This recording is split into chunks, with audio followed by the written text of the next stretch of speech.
Ibadah kita pada saat ini diadakan atas nama Allah Bapa, Allah Anak, dan Allah Roh Kudus yang telah menciptakan langit dan bumi serta menyelamatkan kita di dalam Tuhan Yesus Kristus. Daripadanya lah damai sejahtera mengalir atas kita sekalian. Amin.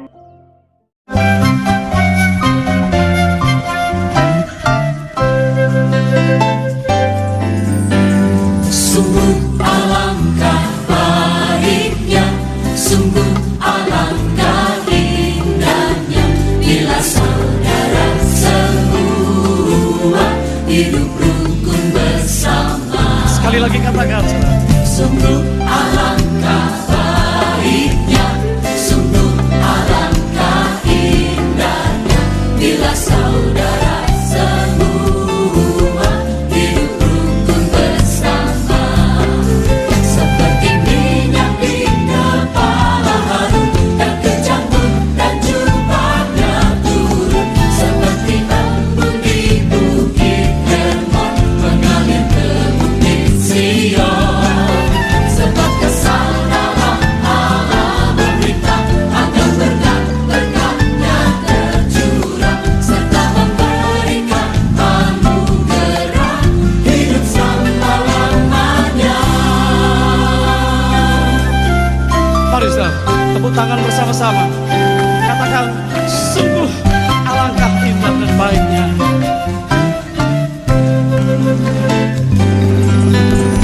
Sungguh alangkah baiknya, sungguh alangkah indahnya, bila saudara semua hidup rukun bersama. Sungguh alangkah baiknya, sungguh alangkah indahnya, bila saudara semua hidup rukun bersama.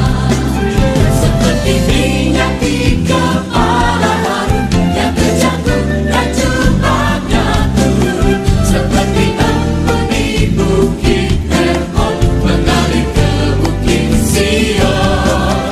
Sebab kesanalah Allah memerintah agar berkat-berkatnya tercurah, serta memberikan anugerah hidup selama-lamanya.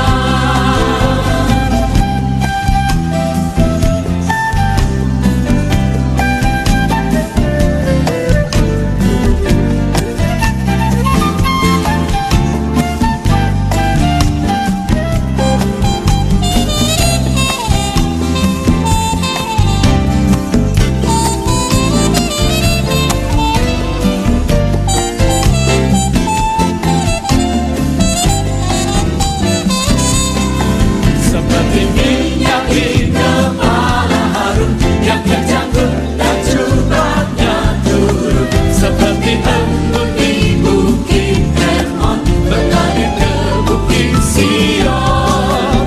Sebab kesanalah Allah memerintah agar berkat-berkatnya tercurah, serta memberikan anugerah hidup selama-lamanya.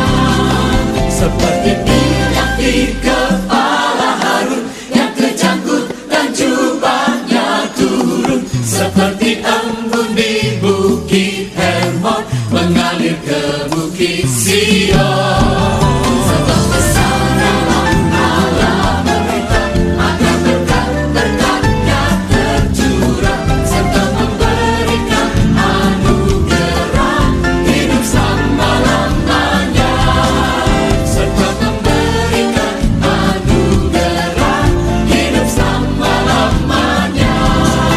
Serta memberikan anugerah hidup selama-lamanya. Shalom jemaat kekasih Tuhan. Renungan kita pada saat ini terambil di dalam Efesus pasalnya yang keempat, ayatnya yang ke-8 hingga ayatnya yang ke-10. Demikian bunyi firman Tuhan.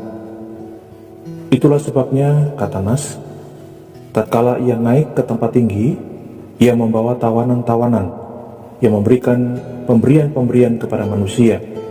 Bukankah ia telah naik, berarti bahwa ia juga telah turun ke bagian bumi yang paling bawah? Ia yang telah turun, ia juga yang telah naik jauh lebih tinggi daripada semua langit untuk memenuhkan segala sesuatu. Dalam Efesus pasal 4 ayat yang ketiga sampai 6, Paulus berbicara tentang kesatuan orang-orang Kristen. Demikian bunyi firman Tuhan, dan berusahalah memelihara kesatuan roh oleh ikatan damai sejahtera, satu tubuh dan satu roh, sebagaimana kamu telah dipanggil kepada satu pengharapan yang terkandung dalam panggilanmu, satu Tuhan, satu iman, satu baptisan, satu Allah dan Bapa dari semua, Allah yang di atas semua dan oleh semua dan di dalam semua. Lalu di ayat yang ke-7 Paulus berbicara tentang pemberian karunia-karunia yang berbeda-beda kepada anak-anak Tuhan. Demikian bunyi firman Tuhan, tetapi kepada kita masing-masing telah dianugerahkan kasih karunia menurut ukuran pemberian Kristus. Ada beberapa hal yang perlu kita perhatikan. Yang pertama, pemberian karunia-karunia dilakukan sesuai dengan kehendak Kristus atau Allah, bukan sesuai kehendak kita. Posisi dari setiap anggota tubuh bukan ditetapkan oleh anggota itu sendiri, tetapi oleh Allah.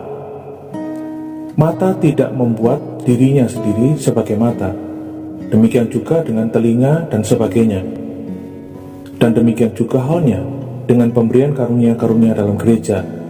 Posisi, karunia, dan fungsi yang berbeda-beda ditetapkan bukan oleh orang Kristen sendiri, tetapi oleh Kristus. Ini terlihat dari kata-kata menurut ukuran pemberian Kristus pada akhir ayat yang ke-7, yang artinya adalah sesuai dengan apa yang menurutnya atau menurut Tuhan cocok untuk diberikan. Kita bisa bandingkan di dalam 1 Korintus 12 ayat yang ke-11 dan 18. Demikian firman Tuhan, tetapi semuanya ini dikerjakan oleh Roh yang satu dan yang sama, yang memberikan karunia kepada tiap-tiap orang secara khusus, seperti yang dikehendakinya. Tetapi Allah telah memberikan kepada anggota masing-masing secara khusus suatu tempat pada tubuh seperti yang dikehendakinya. Yang kedua, lalu apa hubungannya kesatuan orang-orang Kristen yang dikatakan di dalam ayat yang ketiga sampai ayat yang ke-6 dengan pemberian karunia-karunia yang berbeda-beda di ayat yang ke-7? Pemberian karunia-karunia yang berbeda-beda ini merupakan cara Allah untuk mempersatukan orang-orang Kristen. Tidak ada orang Kristen yang mempunyai semua karunia sehingga tanpa pertolongan orang Kristen yang lain bisa menyuplai semua kebutuhan rohaninya sendiri. Allah memberikan kepada setiap orang Kristen sebagian dari karunia-karunia yang ada, supaya hanya dengan bekerja sama dengan orang-orang Kristen yang lainnya, tubuh Kristus atau gereja bisa dibangun. Setiap orang Kristen harus puas dengan posisi atau karunia-karunia yang diberikan kepadanya. Dia tidak boleh iri hati kepada orang Kristen yang mempunyai posisi atau karunia-karunia yang lebih tinggi. Dan ia tidak boleh merendahkan orang Kristen yang mempunyai posisi atau karunia-karunia yang lebih rendah darinya. Menolak untuk menempati posisi yang ditentukan baginya dalam gereja sama dengan menolak untuk termasuk di dalam bagian atau masuk dalam bagian gereja tersebut. Jika kaki menolak untuk menjadi kaki, maka itu tidak menjadikannya sebagai tangan. Ia seharusnya dipotong dan binasa. Kalau gereja hanya dilayani oleh pendeta saja, maka itu salah.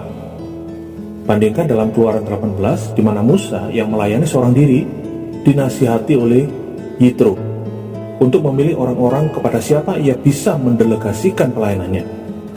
Dengan demikian, bukan saja tugas Musa yang tadinya terlalu berat itu menjadi berkurang, tetapi juga umat Tuhan yang lain bisa ambil bagian di dalam pelayanan atau dalam melayani.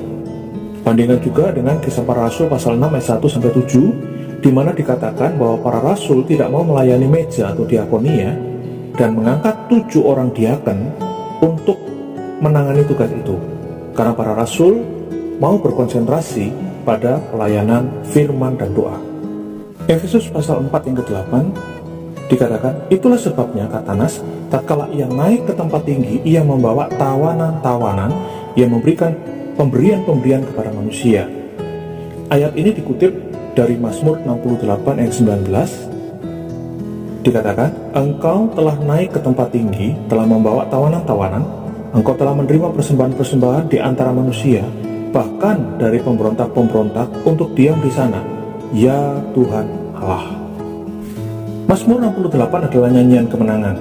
Nah, Paulus mengutip dan menerapkannya kepada Kristus karena kenaikan Kristus ke surga memang adalah suatu kemenangan.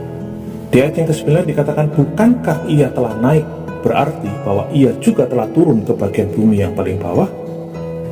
Kita bisa melihat di dalam Mazmur 63 ayat yang ke-10, "Tetapi orang-orang yang berikhtiar mencabut nyawaku akan masuk ke bagian-bagian bumi yang paling bawah." Kita bandingkan juga dalam Mazmur 139 ayat 13-16 dikatakan, "Sebab engkaulah yang membentuk buah pinggangku, menenun aku dalam kandungan ibuku. Aku bersyukur kepadamu oleh karena kejadianku dahsyat dan ajaib. Ajaib apa yang kau perbuat, dan jiwaku benar-benar menyadarinya. Tulang-tulangku tidak terlindung bagimu. Ketika aku dijadikan di tempat yang tersembunyi, dan aku direkam di bagian-bagian bumi yang paling bawah, matamu melihat selagi aku bakal anak, dan dalam kitabmu semuanya tertulis hari-hari yang akan dibentuk, sebelum ada satupun daripadanya." Kata turun menunjuk pada inkarnasi, sedangkan kata naik menunjuk pada kenaikan ke surga. Dengan demikian Efesus 4 yang ke-9 ini menjadi mirip dengan Yohanes 3:13 yang dikatakan, "Tidak ada seorang pun yang telah naik ke surga selain daripada Dia yang telah turun dari surga, yaitu Anak Manusia." Kata "ia juga telah turun ke bagian bumi yang paling bawah" itu berhubungan dengan perendahan yang paling rendah yang dialami oleh Kristus, yaitu pada waktu ia disalibkan. Bagian ini dihubungkan dengan saat di mana Yesus berteriak, "Allahku, Allahku, mengapa engkau meninggalkan aku?" Matius 27 ayat yang ke-46. Dikatakan di dalam Efesus pasal 4 ayat yang ke-10, "Ia telah turun, ia juga yang telah naik jauh lebih tinggi daripada semua langit, untuk memenuhkan segala sesuatu." Kata-kata "untuk memenuhkan" atau memenuhi segala sesuatu artinya memenuhi seluruh alam semesta dengan kehadiran dan kuasanya. Kalau kita hanya mendengar Kristus naik ke surga, maka kita merasa jauh dari Dia. Karena itu ditambahkan untuk memenuhi segala sesuatu, supaya kita tahu bahwa Ia tetap dekat dengan kita. Pada waktu kita mendengar tentang kenaikan Kristus ke surga, kita langsung berpikir bahwa Ia terpisah oleh jarak yang jauh dari kita. Dan memang itulah kenyataannya, bahwa Ia jauh dari kita berkenaan dengan tubuhnya dan kehadiran manusianya. Tetapi Paulus mengingatkan kita bahwa sementara Ia jauh dari kita dalam kehadiran manusianya, Ia memenuhi segala sesuatu melalui kuasa Roh-Nya. Ia bukannya naik ke surga untuk meninggalkan dunia ini. Ia naik ke surga untuk memenuhi dunia dengan kehadirannya. Bagi Paulus, kenaikan Yesus ke surga bukan berarti suatu dunia yang ditinggalkan oleh Kristus, tetapi suatu dunia yang dipenuhi oleh Kristus. Kata-kata memenuhkan segala sesuatu berarti memenuhi alam semesta dengan pemberian-pemberiannya, baik itu berupa keselamatan maupun karunia-karunia pelayanan. Kisah Para Rasul 3 ayat yang ke-21 dikatakan, Kristus itu harus tinggal di surga sampai waktu pemulihan segala sesuatu, seperti yang difirmankan Allah dengan perantaraan nabi-nabinya yang kudus di zaman dahulu. Tuhan Yesus Kristus telah naik ke surga, dan Ia akan terus di sana sampai Ia datang untuk menghakimi orang yang hidup dan yang mati. Dan salah satu yang akan dipersoalkan adalah apa yang kita lakukan dengan karunia-karunia yang telah diberikan kepada kita, dan apakah kita melakukan pelayanan dengan baik atau tidak.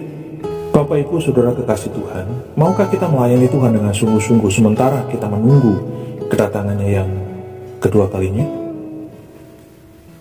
Tuhan Yesus memberkati kita semua. Amin.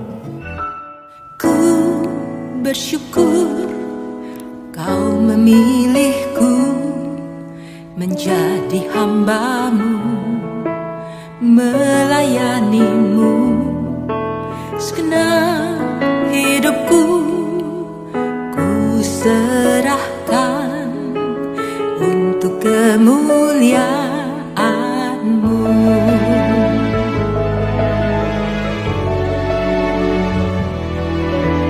Ku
kemuliaan-Mu. Ku mau setia sampai akhir, melayani seumur hidupku, sampai ku dapatkan mahkota kehidupan di dalam kerajaan-Mu. Yang menerima mahkota adalah mereka yang terpanggil, yang terpilih, dan yang setia. Mahkota itu dari pihak Tuhan, sementara bagian kita adalah bersyukur, berserah, dan bertahan untuk tetap setia sampai akhir.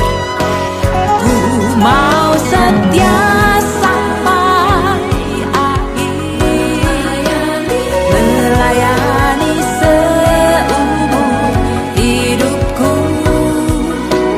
sampai ku dapatkan mahkota kehidupan di dalam kerajaan-Mu.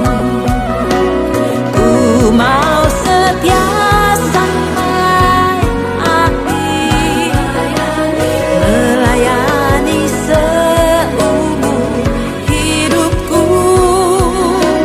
sampai ku dapatkan mahkota kehidupan di dalam kerajaan-Mu. Tuhan, tolong kuatkan hamba-Mu ini untuk tetap setia dan bersyukur selalu di dalam memenuhi panggilan-Mu. Ku bersyukur Kau memilihku menjadi hamba-Mu, melayani-Mu. Segenap hidupku ku serahkan untuk kemuliaan-Mu. Tuhan, terima kasih untuk kebenaran firman Tuhan pada saat ini mengingatkan kami akan kesungguhan hati dan kesetiaan kami di dalam terus melayani Tuhan. Karena kami tahu bahwa Tuhan sudah memberikan karunia-karunia di dalam setiap kehidupan kami, dan Tuhan juga memberikan jabatan, posisi di setiap pelayanan kami, dan biarlah kami boleh melakukannya dengan penuh tanggung jawab, dan apapun yang kami lakukan nama Tuhan dipermuliakan. Bagi jemaat ya Tuhan yang memiliki kerinduan untuk melayani Tuhan, biarlah mereka juga berkesempatan untuk melayani Tuhan bersama-sama. Kami juga percaya ya Tuhan, setiap jemaat Tuhan juga melayani Tuhan di bidang mereka masing-masing, baik yang nampak maupun yang tidak nampak. Mereka semuanya melayani dan mendukung akan pelayanan Tuhan di gereja Tuhan, sehingga gereja Tuhan boleh bertumbuh hingga saat ini. Bapa di surga, kami juga berdoa untuk para pendeta ya Tuhan yang ada di GPI Tambak Anaan. Biarlah Tuhan memberikan kepada mereka kesungguhan hati dan pemahaman yang benar akan pelayanan. Secara khusus berdoa untuk gembala sidang, biarlah Tuhan senantiasa memberikan hikmat bijaksana dalam mengembalakan jemaat Tuhan, dan di dalam memberikan tugas-tugas kepada para hamba Tuhan yang lain, biarlah dapat bekerja sama dengan baik, dan apapun yang dilakukan dengan penuh tanggung jawab, dan nama Tuhan dipermuliakan. Terima kasih Bapa, dalam nama Tuhan Yesus kami serahkan syafaat kami. Amin. Bapa kami yang di surga, dikuduskanlah nama-Mu. Datanglah kerajaan-Mu. Jadilah kehendak-Mu di bumi seperti di sorga. Berikanlah kami pada hari ini makanan kami yang secukupnya, dan ampunilah kami akan kesalahan kami, seperti kami juga mengampuni orang yang bersalah kepada kami. Dan janganlah membawa kami ke dalam pencobaan,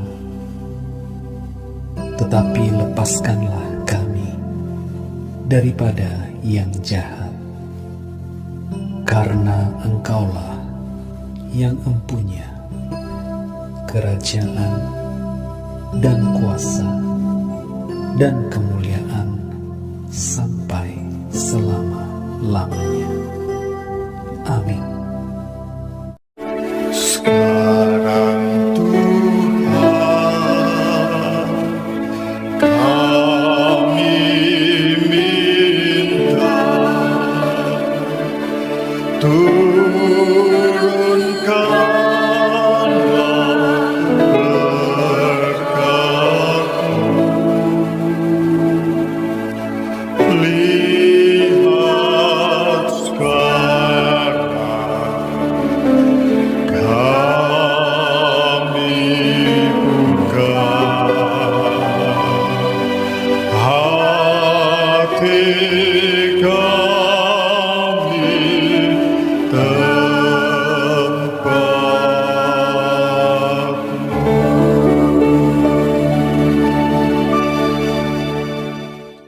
Saudara-saudaraku yang kekasih di dalam Tuhan, yang telah mengikuti ibadah ini, terimalah segala berkat, anugerah, kasih sayang, berkat kemurahan, kekuatan, kesehatan, kelimpahan dari Bapa yang di surga, kasih sayang Tuhan Yesus Kristus, serta persekutuan Roh Kudus, menyertai dan tinggal dalam kehidupan kita, rumah tangga kita, dalam aktivitas kita, dalam pelayanan kita, dalam segala apapun yang kita kerjakan, apapun yang kita buat, bersama dengan Tuhan Yesus Kristus, akan dibuatnya berhasil. Nama Yesus yang kita tinggikan. Di dalam nama Tuhan Yesus. Haleluya. Amin. Terima kasih Bapa, terima kasih